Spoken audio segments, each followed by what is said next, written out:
Rasul habagayya. Yeroo waaqeffatu alangaan ergama waaqayyo godhutte seetana. Yeroo waaqeffatu balballi liqida immoo dura keeti. Yeroo waaqeffatu hidhaan miilla keetti sirra. Yeroo waaqeffatu dinni koo gamaaf gamana. Yeroo waaqeffatu balballi abbaa waaqarra.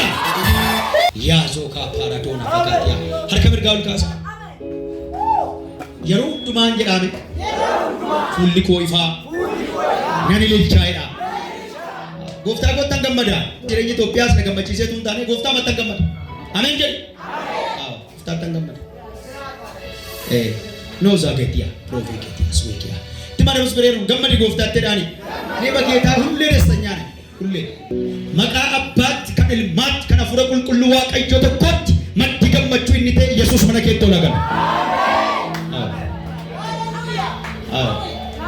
Mana gaafa 21 faa kana gaafa galu mana kiraayidha. Inni kaan mana kiraayitti sodaatee inni kaan immoo waciidha. Waciin ji'aammoo 30 gaafa geessu gaafa 5 gaafa 10 gaafa geessu mana keessaa kibriitiin ashaboon hundi isee wal duukaa dhumtii nutot jetti isee ilaalee inni kaan immoo kaffaltii mana barumsaa qabaa isaa ol kaasee waan sitti hima gammadi gooftaatti.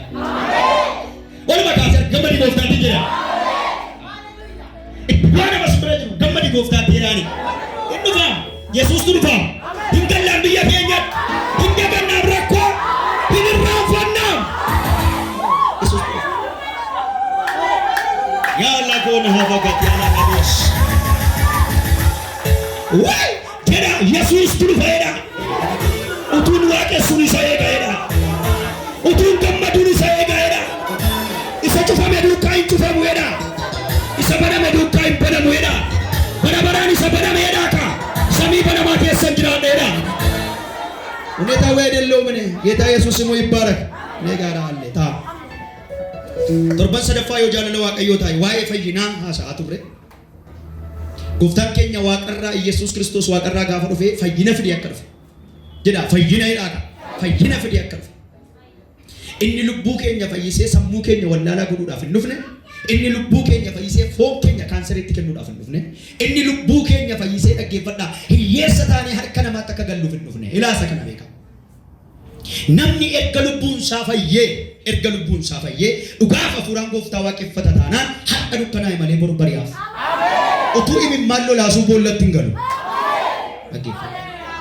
Lubbuu keenya inni fayyisee egaa si'achi warri Kiristoos Yesuusitti qabamanii jiraatan firdiin tokkollee isaanirra hin jiru.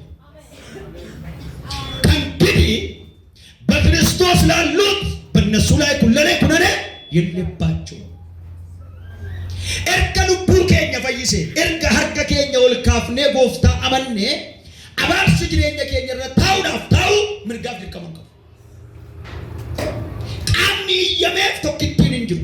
Kaanseriin lafee kee irraa akka ta'u, HIV dhiiga kee irraa akka ta'u, maraatummaa sammuu kee keessa akka ta'u qaamni iyyameef hin jiru. Garuu fayyiteettaa lubbuun kee fayyeera.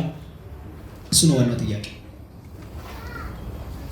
Sidi galee du'i gar malee balaa gar malee rakkinni gar malee salphinni gar malee ወደ ቤታችን መግባት አይችልም። ምክንያቱም እኛ ጌታ ሰምተን ከጌታ ጋር ነው የምንኖረው።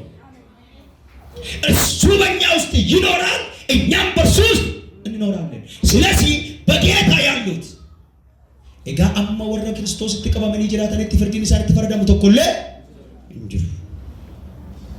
እሺ ማን ከራም ፈይና እንገዳው ራንጋፈ ጀኑ ጎፍታት ተቀበሙ ጀኔራ ተርቤ ሀደሙ ዋይ አመንቲን ዱበደ ሰንበተ ደንገዳስቱ ተቆራ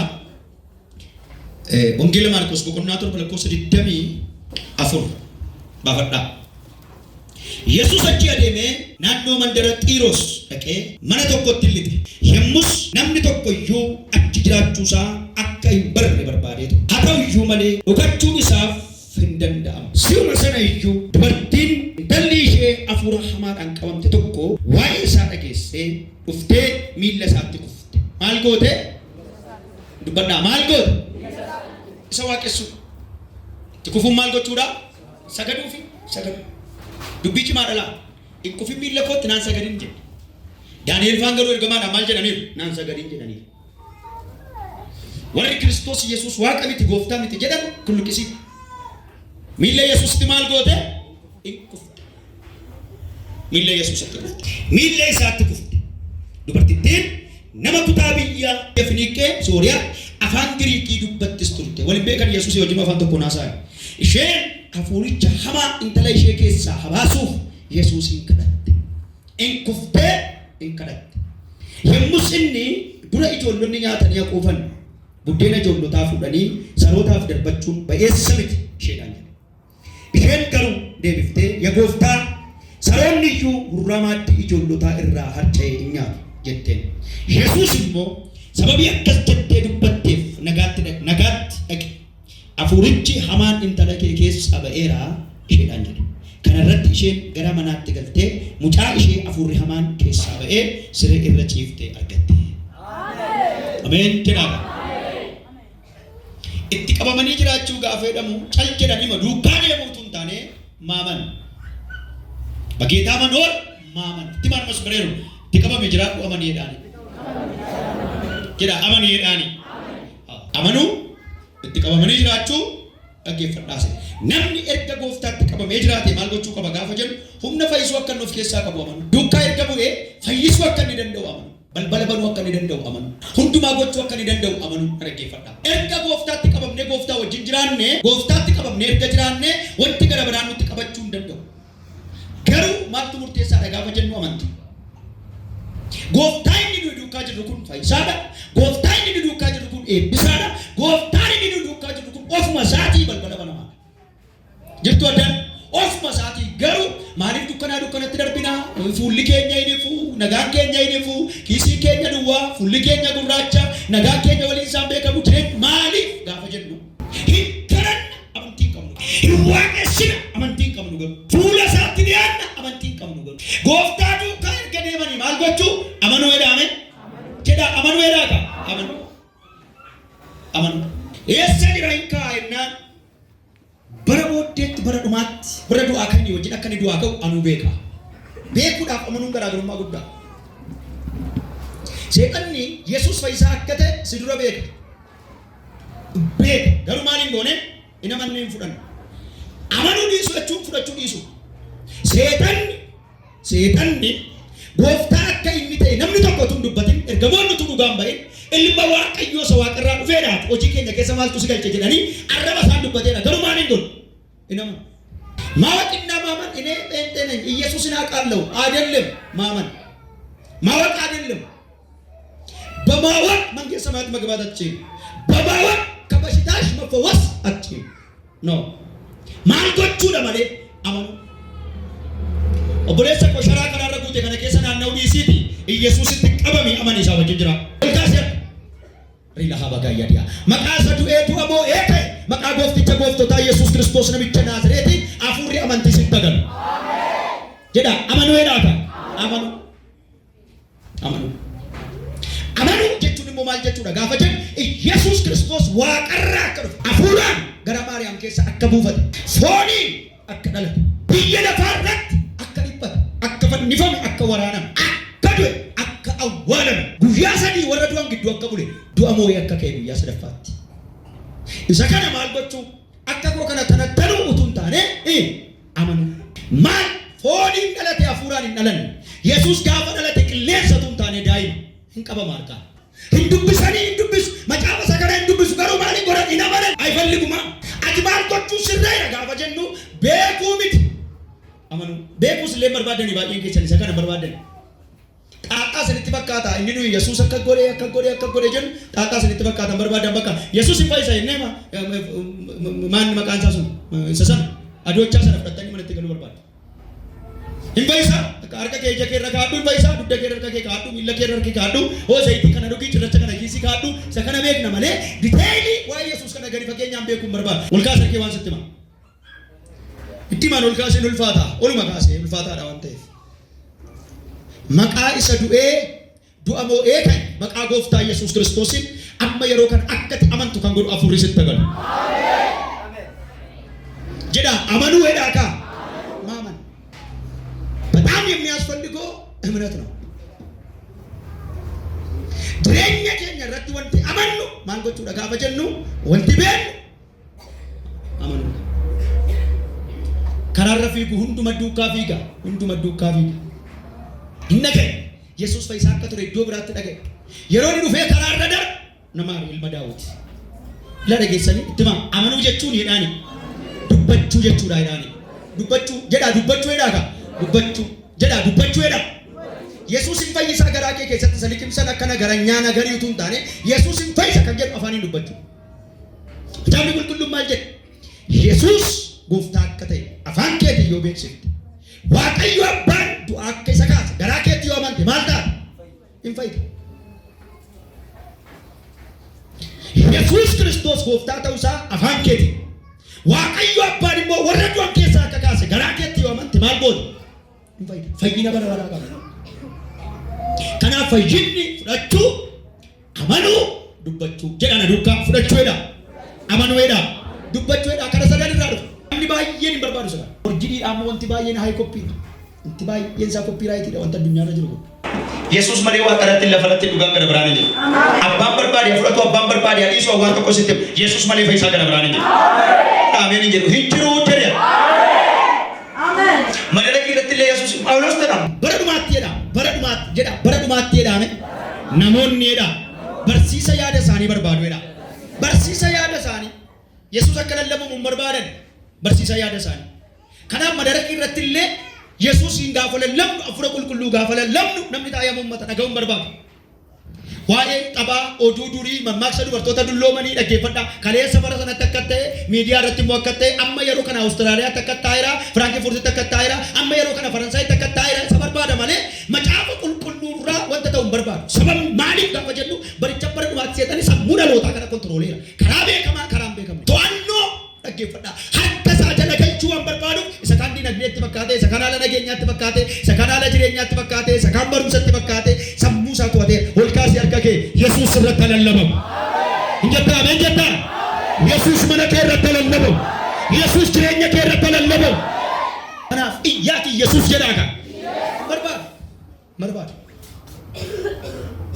waa'ee Yesuus dhaga'uun barbaadu waa'ee Yesuus dubbachuun barbaadu waa'ee Yesuus beekuun immoo kan danda'amu torbee walitti dhufna waa'ee Yesuus beekuun kan danda'amu keessa keenya afurri qulqulluu gaafa Yesuusin dhugaadhaan fudhan afura qulqulluu yoo mallattuuf ni dhufu namni fooniif dhiigaan waa'ee Yesuus haasa'uu hin danda'u shaakalaan waa'ee Yesuus haasa'uu hin danda'u adeemsaan waa'ee Yesuus haasa'uu hin danda'u garuu dubbii koottan deebi'a namni erga lubbuun isaa fayyee foon isaa fayyuu hin dirqama namni erga lubbuun isaa fayyee dinagdeen isaa fayyuu dirqama jedhi ameen jedhi kan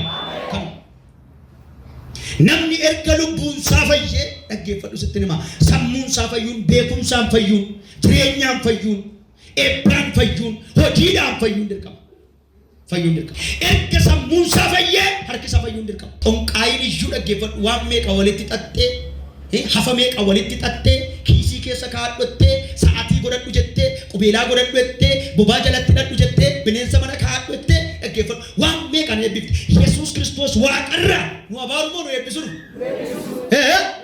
inaasaan gareen tokko nu abaaruu nu eebbisuu gareen eebbifamu dhufeettan ameen jedhaa Yesuus waaqarraa garuu baay'ee garaa keenyatu kennamaa miti laphee keenyatu kennamaa miti ani isinitti himaan sirri isaan isinitti himaan qaallichaa yoo ta'e faazarii faan keessa turan nan beeka laphee keenya amma qaallichaaf laannu Yesuusiif kennuun barbaadu amma xonqaayiidhaaf laannu Yesuusiif laachuun barbaadu kanaaf abaarsaa wajjin walammannee ta'e kanaaf gadadoo wajjin walammannee ta'e kanaaf wallaalummaa wajjin walammannee ta'e erga Yesuusiin amanee namni erga Yesuusiin amanee sammuun isaa banamaa wal kaasi waan sitti himaa isa du'ee du'a moo'ee ta'een yeroo kanaaf sa'aatii kanaa kaasee qubii madaan sun sammuu keettabu qubii madaan sun akkaawuntii keettabu qubii madaan sun mana keetti dhaqee abu qubii madaan sun dhaqee gaa'ila keettabu wallaalummaa wajjin kan nu hafneef amantii keenya ta'u dadhabbii wajjin kan nu hafneef amantii keenya ta'u dhukkubaa wajjin kan nu hafneef amantii keenya ta'u በጣም ቀላል ነው ለኔ ማወጅ ትጨታ ትሻገራለ ትክሮስ ኤርኔ በጣም ቀላል ነው ለኔ ግን አባር ሰባቴ ጭጉባቴ ገደዶ ባቴ ጨው እንደነሱ ኡቱይና ማንን ጨው እንደነሱ ትፈወሳለ ትድናለ you are needing deliverance ሰልባና ገሩማይ ኢየሱስ yoleppe ke sammuke ke sayinjiru te utu demtu karattaf tamale ittufte inche ኢየሱስ ጅራናገሩ አብደጅራ አትንጨ ዋዲከው ስፔካ አርጎል ካሳ ኢየሱስ ጀዳ ኢየሱስ ጀዳ ይበዳ ኢየሱስ ጀዳ Namanta dubartiin kun waan fedhe yoo ta'u isa ijoollota irraa harca'u maaliif hin kennamu? Sarootaaf hin kennama na gargaara. Harka koo dhaqami naa fayyisi. Ilaa naa fayyisa jechuun barbaannu. Maal taate maaltu si dhukkuba? Zim. Namni dubbi kee dhukkubu iji kee dhukkubu kot zim. Achitti immoo nan argu hin argu barabaraan. Dhibaan kee waaqa. Dhukkubsataan fayyuudhaan magaalattiin baay'een barbaachisu. Namoota amanan biratti mallattoon kun dhukkubsataan harka kaa'u isaanoo. Dhukkubsataa fayyisuun kennaan fayyisuu akka jirutti jiraate noormaali garuu amantootaaf kennama. Dhaggeeffa. Hospitaala dhaqii gadi ina manta taanaan dhukkubsataa harka kaa'ee darbe. Jedha waan ta'eef. Jedha. Inaasa'u maaltu dubbata? Macaafa dubbata. Tukuran barsaa yakkaatitii Pheexroos kee addabaatii kee abeetii kee ol gadiitii harka kee irra kaa'ee darbe. Maaltu jedha waan ta'eef? Macaafa jedha. Malee dhukkuba baattee barabaraan zoortaa tangalaataa taatee addabaabayitti maraatta kan jedhu caafamee jiru. Hin amanuwan. Hin fudhadhu si'an. Caafata akkasii jiraannaan laata osii kaapiraatiyaa. Harka ol kaasaa waan isinitti himaa. Dhiiga lolee hin jedhaa. Dhiiga lolee hin jedhaa. Galgala kanaa kaasee inni na fayyisu harki Waaqayyoo harka koo qabeera jedha ameen jedhaa kaa. Kanaaf inni guddaa inni olaanaa yaada amanuu qabaachuudha. Sammuu amanuu qabaachuudha. Dabalaan na fayyisaa dabalaan na hiikaa itti dhufta taanaan hin danda'an. Bafissuun inni dhimma kee danda'u inni amala kee danda'u inni eenyummaa kee danda'u Golgootaa gubbaatti isa ofsii kenneedha. Isa ofsii kenne kan ammoo ofii kee kenneef. Hiikamuu barbaaddaa? Ofsii kenneera ofii kee kenneef. Dibamuu barbaaddaa? Ofsii kenneera ofii kee kenneef. Eebbifamuu barbaaddaa? Ofsii kenneera ofii kee kenneef. Kan ofii isaa sii kenne qullaa isa dhaabata. Isa dhiige. Qullaa isaa isa fannoo irratti salphate. Isa itti tufame. Isa dhiigaa bishaanni wal duukaan cinaacha isaa keessaa lole. Alfaadhaaf Omeegaa jalqabaaf dhuma san qabu. Isa harka kee kennadhu jireenya kee kennadhu. Isatu balbala kee bana. Isa seenaa kee jijjiira. Maal qaba dhaabattee yoo jette himmattanii waan barii kun iyyi diamee kee baaki. Isatti of kennu. Noora. Jireenya kee yaada kee bara kee kaayyoo keessatti kennu. Isa wajjin jiraachuu. Karaa amanuu qabaachuu. Dhugaa Waaqa jiraatan nama tokkoof kan kadhadha. Qidaamee asitti miraakiliin nama tokkoof. Egaa utaaluudhaan mini amanuudhaan ta'a. Utaaluudhaan miti. Maaman iski maaman balu. Amanuudhaan. Amanuudhaan. Weelaa daakaati haala spiraaf laati. Dhaggeeffadhu. Uummata kana wajjinis turreera. Baadiyyaa isaas magaalaa isaas arginee irratti gubuune. Garuu sittani maal dhaggeeffadhu. Bara jireenya kee keessatti dinqii mana kee irratti arguu barbaadda taanaan jireenya shaakalaa keessaa ba'ii amantiitti ol gali. Sittani maal. Bara jireenya kee ulfina Waaqayyoo ofirratti arguu barbaadda taanaan jireenya shaakalaa keessaa ba'ii abidda amantiitti ol gali. Ammasitti sanbata dubbadhee amantii malee Waaqayyoon gammachiisuun danda'a. Kan amantii malee Waaqayyoon gammachiisuun danda'a. Waldaa dhufuun ጥሩ ነው ለካሜራ ወልዳ ጉቱን ጥሩ ነው።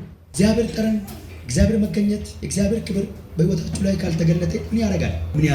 ንጉዳ አቲ ጎፍታት ጉደቴ ጎንፎ ወርጋችሁ አሜን ነገኝ አቲ ጉደቴ ዳንጋን ፉረኬ በለቴ አሜን አፉሪኬ ጉደቴ አሜን ደገፈ አዱኛ ብየ ለፋ ከነ ኬሳ ባቲ አዱኛ ኢየሱስ ትገልጤ ፎሊን ኢየሱስ መነከ ይረተርገሜ ሰይጣንኒ አዱኛ ሞቶ ተገምቶ መራሱ ኩን ሚለከ ጀለገሌ ጀውቺ በረዱማ ሀርከቴቲን ቀለሜ ulfinni Waaqayyoo sirratti mul'ate eebbi haaraan mana keetti ol galee inni addunyaa raasu kun siirraafame maatu nama falligoone kanatu garaa nagaa harka walitti buusaa gooftaa eebbisa.